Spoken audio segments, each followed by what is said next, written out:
black church caters to the black woman. And the reason the black church caters to the black woman is because the black woman is the provider. She has more income and education than the man. So they're looking at this financially. They also have a vested interest in her never getting married. The pastor is the metaphorical husband of all the single women in the community. I'm not saying he's sleeping with them. I'm saying he's keeping them so distracted with Jesus that they never find a husband, and that's the way he wants it to stay. Because if she finds a husband, she won't have as much time to be donating to the church home. Wow. So the black church benefits from single motherhood. They don't want our sisters married because their pockets would go down. What's up, guys? Boogie back again. So you guys just watched that clip. I agree with Dr. Umar Johnson, but I also disagree with him. The first point he said was about the black woman being more educated and making more money than the black man. I disagree. If you check any statistics, men on average make more money, and actually that's usually the whole gender pay gap argument people usually have. And then also, it's one thing to be educated, but who has the most debt, like student loan debt? That goes into question, right? Now about the church, I kind of agree with him. You know, if you guys remember, or if you guys go to church, you will see that the ratio of men to women is crazy. Like the gap is too big. Usually a few men and so many women, and there's so many reasons for that.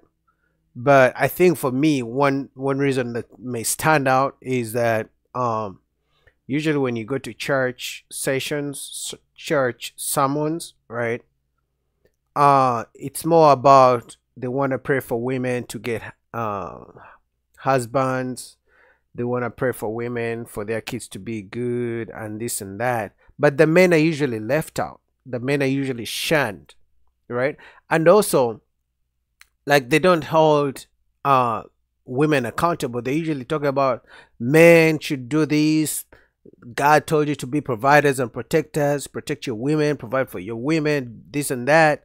So the men usually feel like, okay, you're telling us to do all this. What are our women supposed to be doing? So most times these days, the men are not going to church. They're like, okay, we come here to worship God and, you know, just find peace.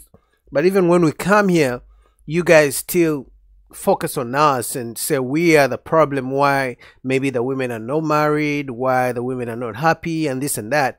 But also, I think these days, like most churches, it's like he was kind of right. Dr. Umar Johnson was kind of right when he says the pastors purposely plan and carry out their church sermons in a way that makes the women contribute more offerings, give more money. You know, usually the pastor's like, hey, we are trying to you know, organize and get some money, I don't know, to do this, to buy the pastor a car, to buy the pastor this, to do this. Usually women will usually collect more money for the church, whereas men are usually very kind of stingy, if you want to call it. Men are usually like, hey, you're asking me for 10,000, I'll give you 5,000. You know what I mean? You're asking me for $100, I'll give you $20. You know, and usually the way, if you go to most churches, I don't want to say most churches, I haven't been to most churches, but the churches I've been to, usually the way the pastors create their sermons, the sermons are usually all about money and talking about if you give to God, God will give you. So when they talk about if you give to God, God will give you, they talk about tithe, they talk about they have like different offertory times and different offertory or offerings they collect through the people for different reasons. So usually they first tell you how if you give to God, God will give you, and then that's when they introduce something about we're trying to get money to get the pastor this, we're trying to get the money to get the pastor a car because the pastor is tired of walking to the church. We're going to get money to build the pastor a house because he's tired of renting, you know. So the way they plan their sermons, it's like they first tell you, hey, listen, God said you gotta give to the church, and then after they tell you that, and then they ask for the money for the different things, right? So men kind of, stay out of church because of one of those reasons. And then the other thing for me, the way I see the church could, if they want to promote more marriage and families being together, the black man and the black woman being coming together more, they should actually do what should you call it, maybe dating get-togethers.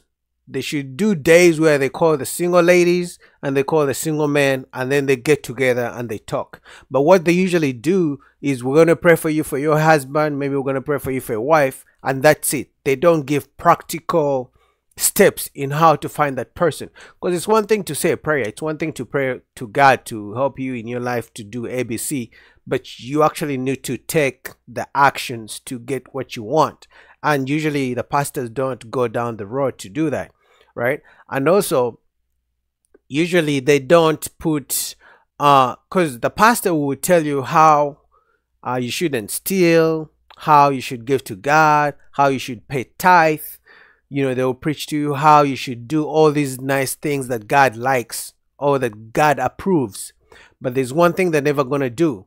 They're never going to tell women to not have babies out of wedlock, or to only have babies after you get married. They're never going to say that, then, because it's going to be offensive. And if it's offensive to women, and women make up majority of the people who come to church, women make up majority of people who give offerings in church, the women are never going to show up. So what they do, they're like, hey, listen, we want the money, so we might as well preach to them what's going to make them feel good, because that way they will keep giving us the money. So on that part, Umar Johnson is right. On the other parts, not so much. So what do you guys think? Do you think the church purposely, plans their sermons and the way they preach to kind of appeal to women and make them happy so they can keep giving them money?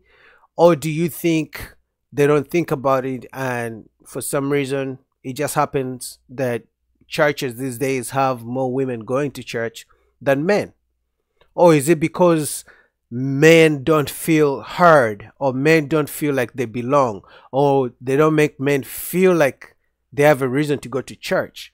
Because even usually, like, if you have pastors, right, let's say a man and woman are married and they both go to the pastor for counseling, marriage counseling, I have heard that usually the pastor is going to be more appealing to the woman. So that, let's say a man and woman are having issues in their marriage, they're going to go to the pastor, and then, like, he's talking to them, and then the woman will give her side of the story, the man will give her side of the story.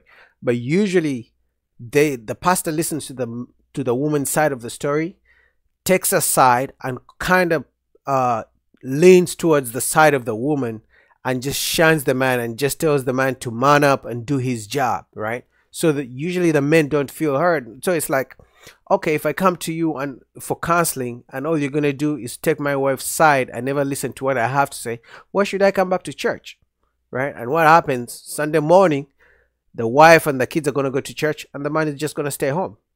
But what do you guys think? Comment down below. Peace.